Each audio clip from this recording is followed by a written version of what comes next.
You're listening to The Dead Prussian, a podcast about war and warfare, hosted by Mick Cook.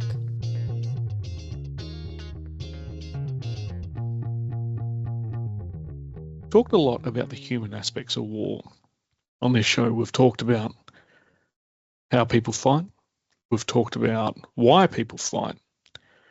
We very rarely have spoken about what they fight with. And given that war essentially comes down to people killing each other, what they fight with is probably a pretty important topic. G'day listeners and welcome back to the Dead Prussian podcast. I'm your host Mick, the host of the only show named after a 19th century Prussian military theorist. I haven't actually confirmed that. And I'm not going to confirm that because that will change the intro to the show. And as you all know, I'm quite lazy. Thank you for all the support for the 2026 season. As I said, it's a slow start to the year. I won't apologise for that because you shouldn't apologise for things outside of your control. There's some philosophy for you. But what we've got coming up over the next few months is some great topics on manoeuvre, concepts of war, and capability development. Now, to kick it off, you probably heard in the little ad-lib intro I like to do, mixed musings at the start, is that I'm talking about weapons, or you hopefully assumed it was weapons. The thing is, I don't know a heap about weapons apart from the ones that I qualified on. So what I thought I'd do is I'll talk to someone who's done some in-depth research and written a book on the development of one of the most complex weapons developed in the modern age. My guest today is Jeffery E. Stern. He is an award-winning journalist and the author of 5 books, including The 1517 to Paris and The Last 1,000, One School's Promise in a Nation at War. He's been named a graduate fellow at the Stanford Center on International Conflict and Negotiation, and he is a grantee of the Pulitzer Center on Crisis Reporting. Jeff, welcome to the show. Thank you. It's great to be with you. Now, your book, published by Penguin Random House, The Warhead, The Quest to Build the Perfect Weapon in the Age of Modern Warfare, is one, listeners, it's a fantastic read. And I say that having been able to have a look at a copy of it. It is out now. But Jeff, before we get to your book, I want to get to what I like to call the human question. If I'm sending out a formal run sheet to people so that my audience can then identify with you, and then it doesn't really matter whether or not they like what you say because they think you're a good guy. What made you decide to become a journalist with a focus on conflict? I would love to give you a lofty answer, but I think honestly, it was in the very beginning, it was sort of the immature, romanticizing the sort of Hemingway, like go off adventure, to New Horizons, the adrenaline junkie thing. But I think I got a little bit lucky because when I first went into conflict zone as a freelance journalist, first of all, I think my ineptitude was like very apparent to everyone around me, and so I seemed to sort of attract like well-meaning people from whatever region I happened to be in, and I very quickly made really good friends with people who were kind of just like young screw-ups like me, but were, crafty and resourceful. And because I really didn't have access, I when I was in Afghanistan, for example, I had no bureau, I couldn't talk to anyone important. So my province kind of became just instead of an article where there was a little quote from the guy who was a shopkeeper saying, "Oh my God, this was so bad," that guy became my entire story because he was the only one I had access to. And so I think from very early on, I found this excuse to sort of meet and really get to know people that I would have no other excuse to interact with. And then I think over time, maybe it's as a means of self-justification, I found that it actually was easier, logistically much harder, but in terms of putting together stories, actually a little bit easier to tell, hopeful, uplifting stories in settings that were chaotic or violent or crisis, in part because of the relief, in relief, there's such a stark contrast, but partially also because, especially now, I think, if something is too sanguine, too saccharine, it doesn't really land. It sort of seems, out of touch. But if something is in a very real kind of gritty environment, then you've sort of sort of Trojan horsed away into telling what could be an actually rather uplifting story, or if not uplifting, sort of in-depth experience, spending time with someone from a very different world who actually you can relate to. So some ways, though, it's for a freelance journalist, it's hard to get into whatever the conflict zone is. It's harder to get into behind, rebel held territory or whatever. But once you're there, it's easier to feel a bit of a sense of purpose that, for me, regardless of whether any of these books or articles actually change anyone's mind, it is helpful to have a little bit of a slightly more, loftier ambition to sort of get you through when you're surviving on MREs and, you haven't drank water in 3 days or whatever. Look, I applaud your courage. And I've said this to some of the other conflict reporters we've had on the show. To get me to go to places like that, someone had to put a rifle in my hand. You guys went over with a pen, a notebook, and a camera, which I can applaud, because that's just a step a little bit further than what I was willing to go. Now, the good thing is that career of writing in conflict has helped you, and your what I like is with this book is the focus on the human element of the story as well, right? Because you've written a book about the development of the Paveway Warhead, which we'll get to that in a second, but the way you've written it is a human story, essentially, and readers can connect with it, which is good. Because for those previous guests on the show and listeners, there are a lot of books out there on military technology that are really dry and really hard to read. Not because they are not aimed for the reader, but they're generally aimed at a more technical reader, often people who are very interested in the technology themselves, whereas I think this is what I would like to call a bridging book, or maybe even a gateway drug for those people who want to go across to reading more about military technology. But with regard to your book, can you give our readers an overview of what the Warhead is about? So yes, superficially at least, the Warhead is about this weapon, a bomb that was arguably, since we've been fighting, we've been looking for a better way to aim firepower further away, more precisely. So, from the era of trebuchets and catapults or whatever, how can we get more damage there without having to get close? And for the West, this came to a fore, especially in Vietnam, where we were trying to strike a lot of very hard, small targets that were very well defended, and airmen kept getting shot down, and we weren't having a lot of success. So there was more of a sprint to develop a tool, tool that could be used from further away. It was more precise, and we developed this weapon called Paveway. Over the past half century or more, it's been upgraded, it's evolved, and it's really sparked the precision revolution. It's really revolutionized air power and arguably war.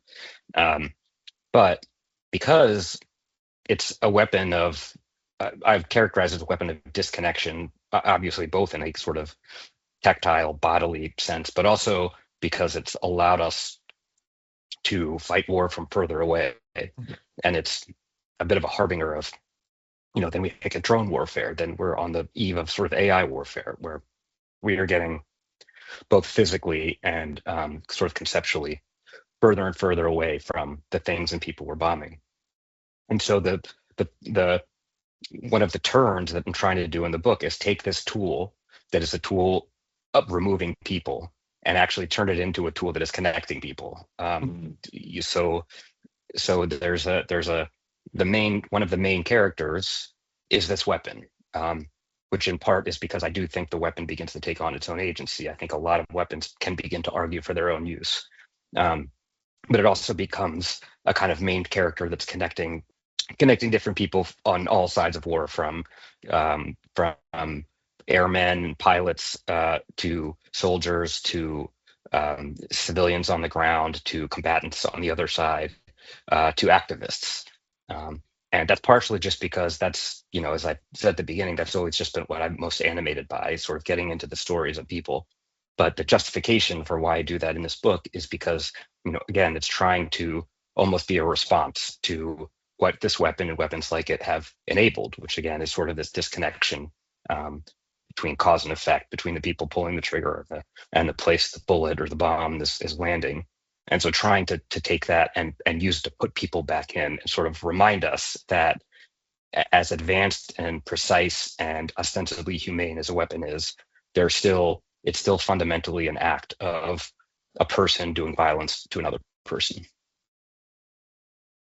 That's a great summary of the book. And listeners, when you open the first page, you'll understand. It'll take you a bit probably to fully appreciate the approach, but I think you'll understand the approach Jeff has taken. It was refreshing, right? And as a award-winning podcast host, I get sent quite a few ARCs. At least one every 10 years, and looking at them, they're great to see. It's good to support authors, but when you open that first page, sometimes as a host you go, right, what am I in for? And then this was great because I'm a narratives guy, as most people who listen to the show know, just in the sense that I don't ever shut up. But the next question, Jeff, is this is more of an explainer, and it's actually good that you're not super technical, Boffin, because most of my listeners are pretty obtuse.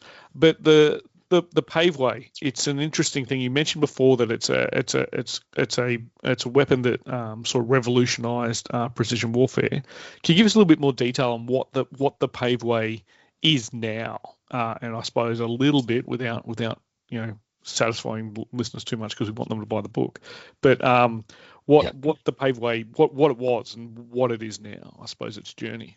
Yeah. Okay. Well, I was struck by something you said earlier, I think in the intro, about how it's one of the most complex weapon systems, which I think is true. But it also, and I think arguably because of that, is one of the most simple to use. And it reminds me of it's just a quote about things like good reading is damn hard writing, or like the best research disappears or whatever. And that was by design. The people who invented the first version of it were very adamant that it be easy for an 18-year-old private or whatever, or someone like ground crew to use, because as successful as the weapon was, as much as it increased accuracy, if it was complicated to use, if people didn't like using it on the front lines, they wouldn't. But essentially what it is it started as a laser guided bomb. So in Vietnam, everyone was trying to find a way to have a weapon effectively steer itself. You pick the target, and then rather than having to, for example, dive bomb and get within a few thousand feet of the target to get a dumb unguided bomb onto the target, or conversely to stay really high and like carpet bomb a city, to have a weapon that could get itself to the target. And there were a variety of different ways that have been tried up to that point. There were TV guided bombs, there were radar guided bombs, but they all kind of just were like a little bit too complicated and a little bit too hard to use. And at the time that the first people who were coming up with this concept were trying to find a better way to have a precision guided smart bomb, one of the technologies that was being explored was laser. This was more the Army than the Air Force, but there was this idea that if you have a laser beam that's powerful enough, you could very precisely disable a vehicle, kill an enemy soldier, but they hadn't really found a way to get enough energy that was man portable enough to actually be able to damage anything. And one of the sort of strokes of genius here was that rather than using laser as a weapon in of itself, to essentially use it as a flashlight for the bomb. And so the way that the weapon works is it has a relatively simple photon sensor on the nose. Someone aims a laser beam at the target, and so there's a laser reflection. And as the bomb steers towards the target, if the photon sensor is picking up more energy on the right side, it knows it has to correct to the right. And if it's more on the left side, it has to correct to the left. And the early versions of the weapon used what they called sinusoidal glide, which is just a fancy way of saying the less fancy way is bang bang, because the canard that we're steering it would just go all the way to the left, all the way to the right, all the way to one side, all the way to the other. So it was sort of steering through the air in this signal path. And it did not have to be all that precise because it was just constantly correcting back and forth. And that was enough to be a revolution in precision. I mean, literally overnight when the first weapons were used. Over time, it was upgraded in various ways. It had retractable fins for the second version, which allowed it to have longer planes, like bigger planes for surface area on its wings, so it could glide further. Eventually, versions were upgraded to be able to align themselves in the air in such a way that with a penetrator warhead, they could penetrate bunkers. This is sort of an interesting side story of how that came to be, because the people developing the weapon were not developing it for that purpose. They were developing it to have a bomb that could pop up on its own, because one of the ways to avoid avoid radar and surface-to-air weapons, anti-aircraft defenses, was to come in really low. But that meant that to get the bomb to have enough altitude that it could still get to the target, you had to pop up. And so during that pop-up maneuver, you became more vulnerable to radar. So one of the solutions that the company began working on was trying to figure out a way for the weapon, once released, to pop up on its own. To do that, it needed to know where it was in space. Like, it needed to know which way was up. So they put a lot of time into this. Never really took off, no pun intended, but they eventually were connected to Lockheed, that were trying to build a bunker-busting weapon, had figured out the material sciences, so they had a warhead that was strong enough to penetrate, reinforced concrete. But it turned out, no matter how strong a nail is, it won't go under the board if you just toss it at the board. It needs to be, aimed in such a way. So those two technologies were married, and we got the first bunker-busting bomb. Later, it was upgraded, so instead of just having laser, there's versions of it that have laser and GPS and inertial navigation. So, just sort of knows based on what its target is, how much off target it is, and that allowed to be used in a variety of different situations. But fundamentally, it's always been pretty much the same thing, which is a extraordinarily simple to use, very precise, and actually really inexpensive weapon system. It sounds like quite a journey, and it was. Like, the book covers the years to do it. And as you say, like when you say Vietnam, and I guess this, I've probably got some younger listeners on the show. And when I say younger, I mean adults still. I'm sure there's no 5-year-olds out there listening to the show. Like, my 9-year-old won't even listen to the show. But Vietnam, for a lot of people, doesn't feel like it was that long ago. Like, it was before I was alive, but still it was in the memory growing up, right? But when you look at it, like, that's, Vietnam was like 60 years ago for a lot of people. Like, the latter half of Vietnam, 50 years ago, when the US coalition started to pull out, right? So that's a long time for a modern weapon system, right? And you're talking about laser guided bombs in Vietnam. I think there's probably a lot of people in our audience that wouldn't have expected that terminology, right? Laser guided bombs in Vietnam. It's a bit like when people talk about drone warfare now, and they talk about the complexity of drones. Like, but those of us that served in the military or were around conflict zones 20 years ago, there were drones then. They just weren't the ones you could go and buy from the local Radio Shack or JB Hi-Fi.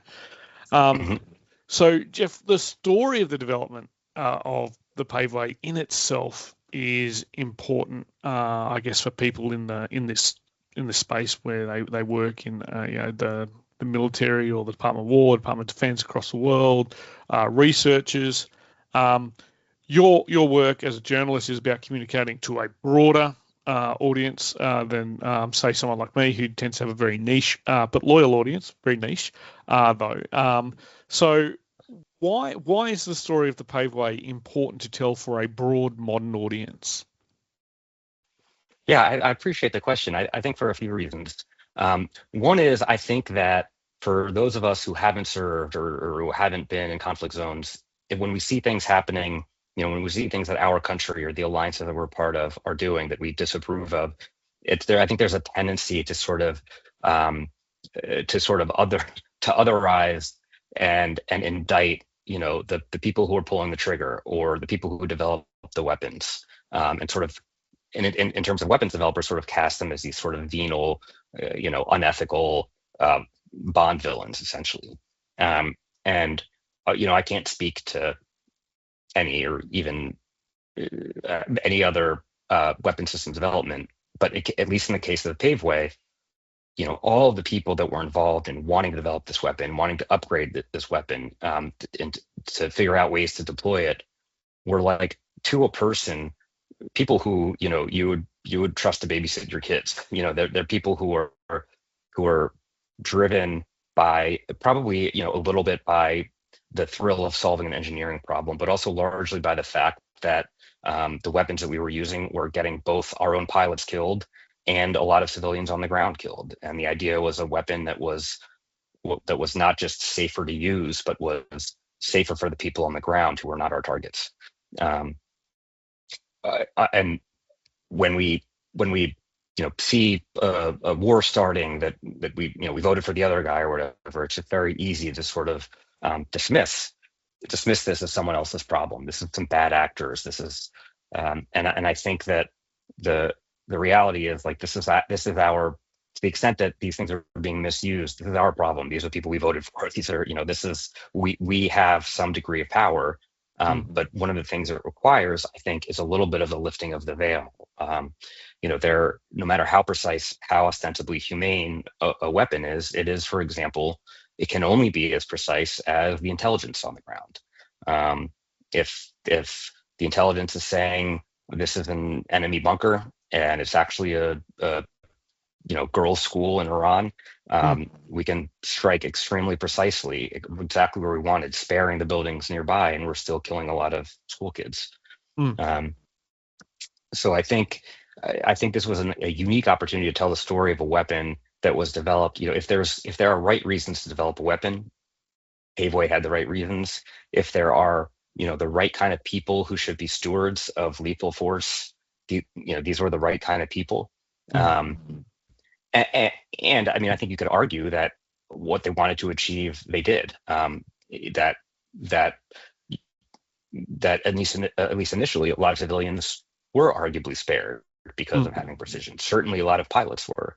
But the story is a little bit more complicated because, again, I think that weapons can begin to sort of argue for their own use.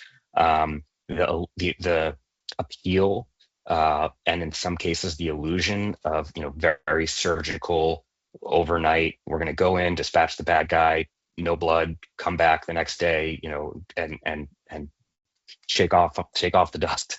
That just rarely seems to be the case. The idea of winning conflicts by air power alone, which arguably in the Balkans, you could argue we did, but there's still an appeal even to really sophisticated, experienced war planners. And anecdotally, you can find so many examples of times when Libya in 2011, where the air power we used, largely with Paveway and other precision weapons like it, was very effective. But we found that this intervention that was intended to be air support, we were going to dispatch Gaddafi's forces, we we're going to have to put any boots on the ground. Not only was that not the case, we almost created a vacuum. We almost created a need for boots on the ground. Yeah. And in that case, because it's getting a little bit in the weeds, but because of the UN resolution that allowed us to do that intervention, stipulated there would be no, there would be no NATO boots on the ground. One of the ways that vacuum was filled was young, inexperienced Libyan emigres in places like England, who came back to sort of help free their motherland. And just saw terrible things. We're not experienced, we're not trained largely. And Libya became a failed state that was then a hotbed for ISIS. I think, you saw this in Operation Epic Fury, where the idea of boots on the ground was always, you couldn't even talk about it. And then within a few days of what was, I feel very confident saying that no one in the White House thought it would be necessary to be there for more than a few days. We began having really serious conversations about having to put boots on the ground. Yeah. And I think you could argue that conversation was sparked, and that potential that there was a need was sparked, not in spite of precise air power, but because of it. So this is a long answer to a short question, but I think both to sort of hold the mirror to us. This is not This is not, some like bloodthirsty troops. This is not, venal Bond villain weapons inventors. These are largely people who are developing better solutions to do violence in a more effective and ostensibly humane way. In some ways succeeding, in some ways having the reverse effect. And I think that the responsibility ultimately lies with us, and that we have to see a little bit through that shadowy glass that allows us to sort of say this is someone else doing a bad thing. I really like the way you've explained precision there, because one way we used to train guys on precision weapons and girls on precision weapons was you hit where you tell the bomb to go, whether or not that's your target, is what we used to say to people. Like, especially in training environments when people are like, oh, that's not the grid I gave it. He's like, well, no, that's exactly where you told the bomb to go. You might have been wrong with your coordinates, right? Like little things like that can cause, the understanding of the word precision. They hit big and they miss big too, depending on what the information you've got. And the other part about weapons developers aiming for a more humane world reminds me of the Gatling gun. The guy who invented the Gatling gun, essentially out of old farm equipment, did so thinking that he would be able to minimize the number of soldiers required on the battlefield, because he was replacing that many soldiers with a new weapon system. But what it meant was they just made more of these weapons and put more soldiers out there. Absolutely, unfortunate for him, because that's what happens, right? When these things are weapons, so they get put to their purpose, right?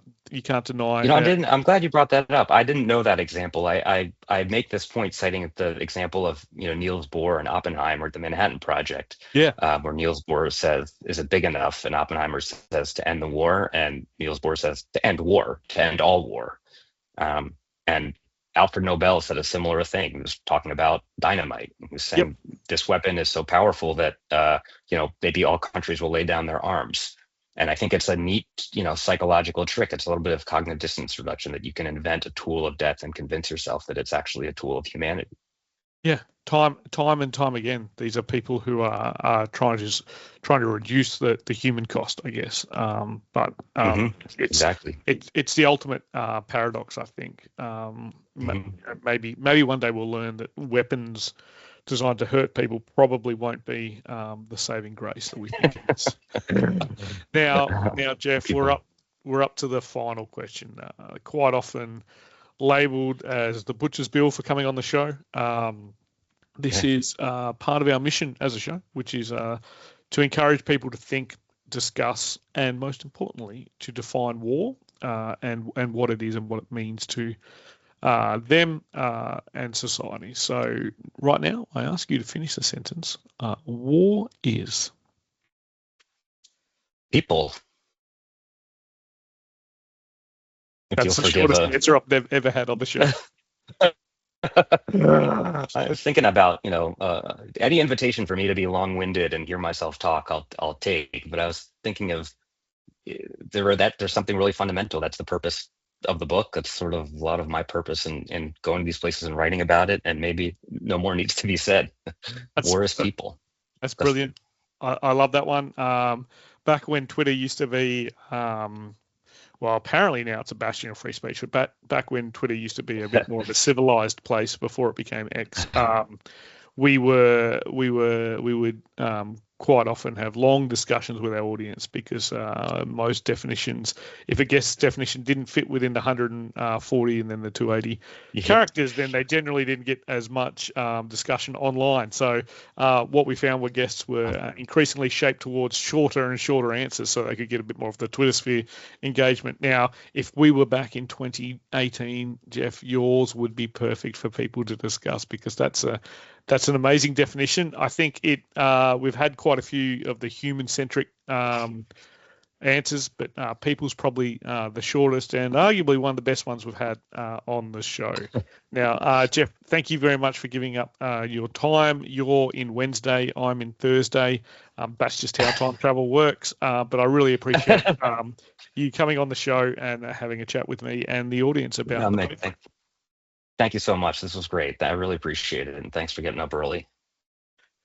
Now, listeners, you can check out The Warhead, The Quest to Build the Perfect Weapon in the Age of Modern Warfare from Jeffery E. Stern, published by Penguin Random House, just a small publisher. You may have heard of them. They pretty much sell this book anyway, except my local grocery store, but they don't sell books at all, something I need to take up with the writer. So you can get it on Amazon through our links in the show notes. If you do that, yes, you give Uncle Jeff Bezos more money to hoard, but you may also throw some of his tin our way. Any books bought through the affiliate links in the show don't take money from the authors, the publishers. They just take a little bit out of Uncle Jeff's hoard. However, I would also encourage you to please support your local independent bookstores. We do the affiliate program through Amazon, but you'll probably find that I buy the majority of my books through independent bookstores or charity stores because that's just really, really cool. So this book is, given the nature of the publisher, you can access it through most independent bookstores. Will be able to get it in through their ordering catalogs. Now, listeners, I don't really have much more except to ask you to stay tuned for some more episodes in 2026. I was planning 5 episodes. We're already looking at about 10. So please have a look. Please check it out, and I'll keep you updated on the topics when we move on to our next topic, which I won't tell you about until we're about to launch it. And until next time, listeners, grab a book and crack on. Follow the Dead Prussian podcast on Twitter at Dead Prussian Pod and Facebook at facebook.com/The Dead Prussian. The Dead Prussian podcast is hosted and produced by Mick Cook. The Dead Prussian podcast is copyright of Mick Cook.